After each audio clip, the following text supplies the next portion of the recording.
Jei norite pakeisti pasaulį, pirmiausia pasiklokite lovą.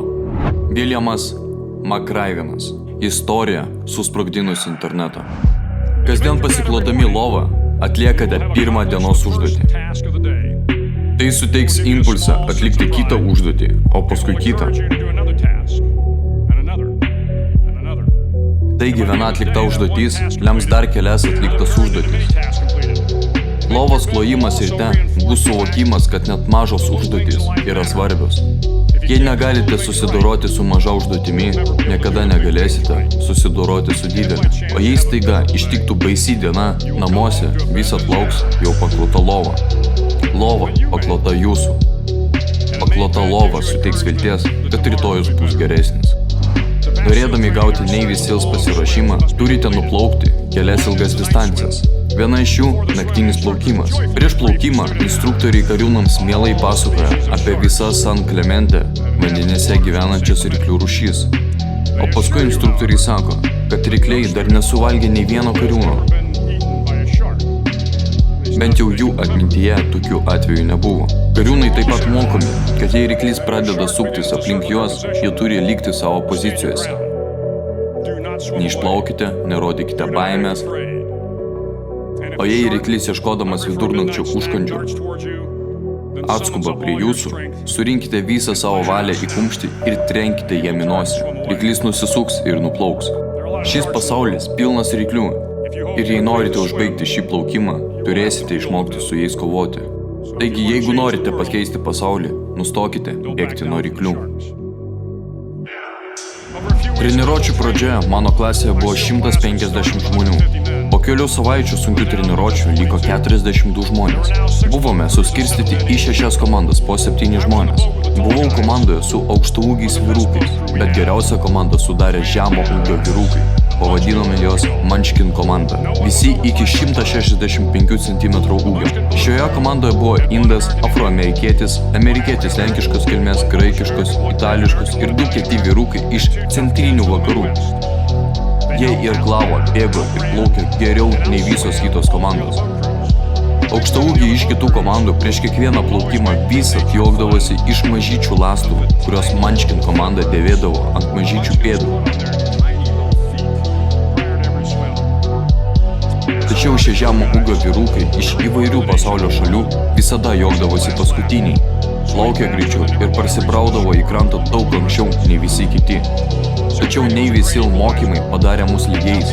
Nesvarbu nei tavo odos spalva, nei tavo išsilavinimas, nei tavo socialinis statusas. Pagarba ir valia laimėti yra svarbiausia. O jei norite pakeisti pasaulį, vertinkite žmonės pagal jų širdies tikėjimą, o ne pelekų dydžių. 9 treniruočių savaitė žinoma kaip pragaro savaitė. Tai 6 dienos be miego, nuolatinis fizinis ir psichologinis spaudimas. Ir viena ypatinga diena – purvynuose. Purvo lygumos randasi tarp San Diego ir Tijuanos, kur suteka vanduo ir sukuria Tijuanos pelkes. Pelkėta vietovė, kurioje purvas tave praryja visą.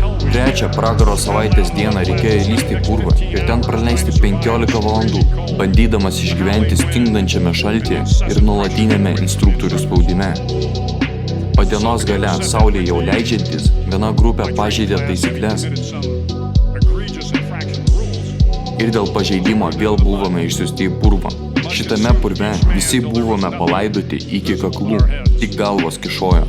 Ir instruktoriai mums pasakė, kad galėsime išlipti iš purvo, kai tik 5 iš mūsų pasiduos.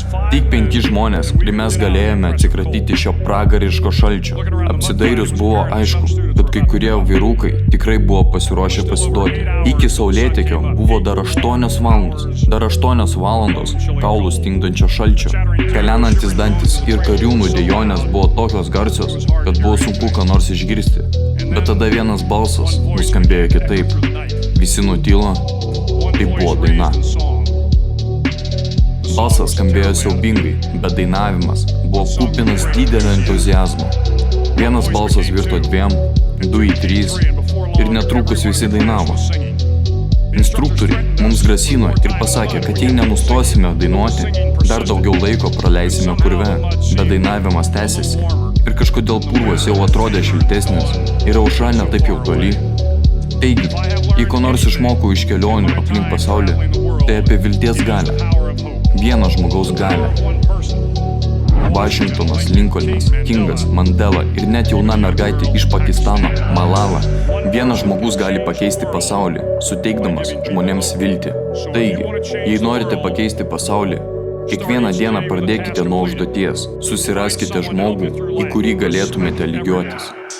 Gerbk visus, žinok, kad gyvenime patirsi daug nesėkmių. Nenormalu pasiduoti sunkiomis akimirkomis. Šiuo metu reikia garsiai dainuoti ir plačiai šypsotis. Imkitės veiksmų, darykite gerą, įkvėpkite kitus ir niekada nepasiduokite. Jei tai padarysite, kita karta ir dar kita karta gyvens daug geresnėme pasaulyje, nei tame, kuriame gyvename šiandien. Ir tai, kas čia kilo šiandien, tikrai pakeis pasaulį į geresnę pusę.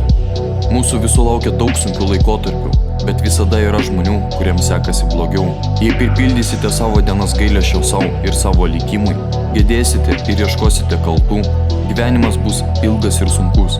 Bet jei atsisakysite pasiduoti savo svajonėms, jei ištiesite nugarą ir mesite iššūkį normai, gyvenimas bus toks, apie kurį svajojate. Ir jūs turite galimybę padaryti gyvenimą nuostabiu. Niekada nepasiduoti. JAV karinio jūrų laivyno admirolas Williamas McRavenas.